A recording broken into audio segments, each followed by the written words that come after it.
시간과 공간의 한계가 없으신 하나님이 우리의 고통을 다 품으시기 위해서 시공의 한계 속으로 들어오셨습니다. 그리고 그 한계 속에서 겪어야 하는 고단함과 기다림을 기도로 이겨내는 모습을 먼저 보여주셨습니다. 기도를 보여주시고 기도하는 방법을 가르쳐 주신 예수님을 기억하면서 이 시간 그분과 함께 하기를 소망합니다.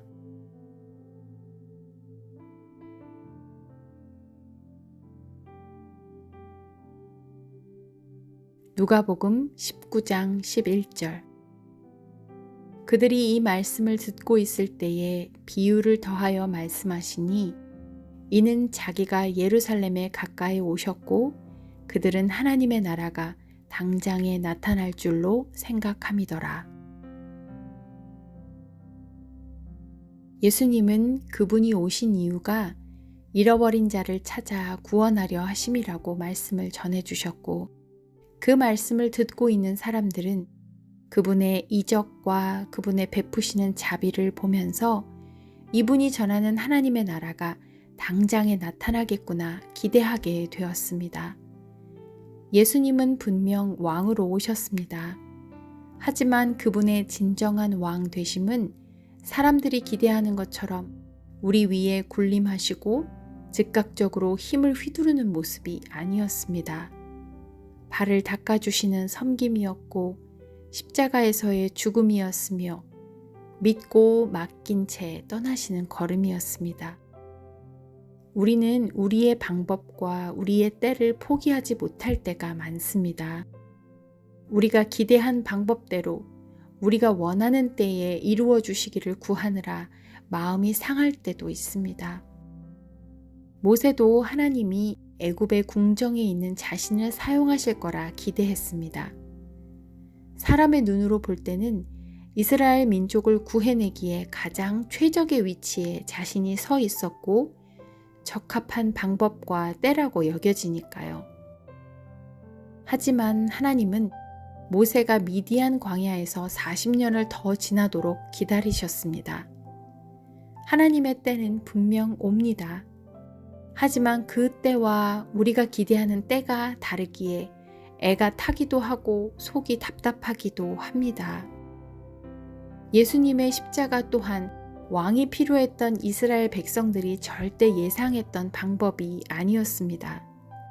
하지만 하나님의 뜻은 잠시의 문제를 해결해 줄 일시적인 왕이 아닌 영원한 생명을 주실 영원한 왕을 우리에게 만나게 해주시는 것이었습니다. 하나님의 방법과 때를 기다릴 수 있는 인내를 주시도록 기도하겠습니다. 오랫동안 구해온 것일 수도 있고 너무 급박한 마음이라 가라앉지 않는 불안일 수도 있습니다. 하지만 선하신 하나님을 신뢰한다는 믿음의 고백을 드리기 원합니다. 주님의 때를 기다리며 기도를 멈추지 않게 해달라고 잠잠히 인내할 힘을 주시도록 함께 기도하겠습니다.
이번에는 한국과 미국의 교회들을 위해 기도하겠습니다.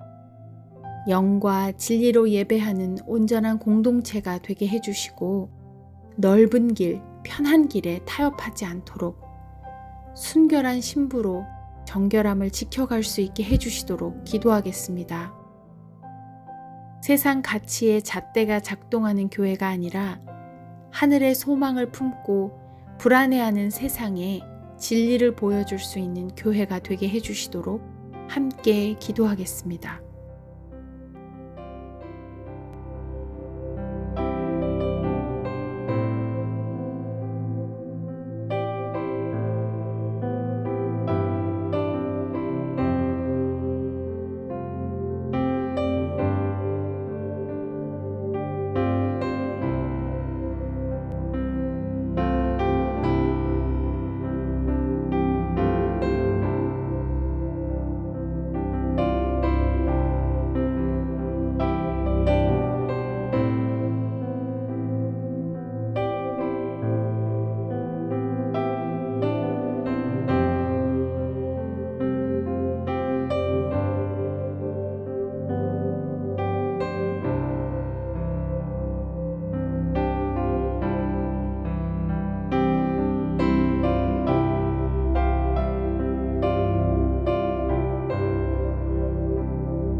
하나님, 주님이 사랑하여 세우신 한국과 미국의 교회들 위해 예배와 사랑의 부흥이 일어나게 하옵소서. 기도의 야성을 다시 깨우시고 좁은 길을 기쁘게 갈 수 있는 믿음의 용사들이 되게 하옵소서. 전쟁의 소용돌이 속에 힘든 시간을 보내고 있는 우크라이나를 위해 기도하겠습니다. 기적 같은 하나님의 돌보심으로 최강의 군사력을 자랑하는 러시아를 대항하여 잘 견디고 싸워내고 있지만 또 너무 많은 민간인들이 죽고 다치는 마음 아픈 상황들이 이어지고 있습니다. 속히 이 전쟁이 끝나고 악한 꾀와 모략이 무너지고 평화가 회복될 수 있게 해주시도록 함께 기도하겠습니다. 우리 개인의 기도도 더불어 구하며 기도의 씨앗을 마무리하시기 바랍니다.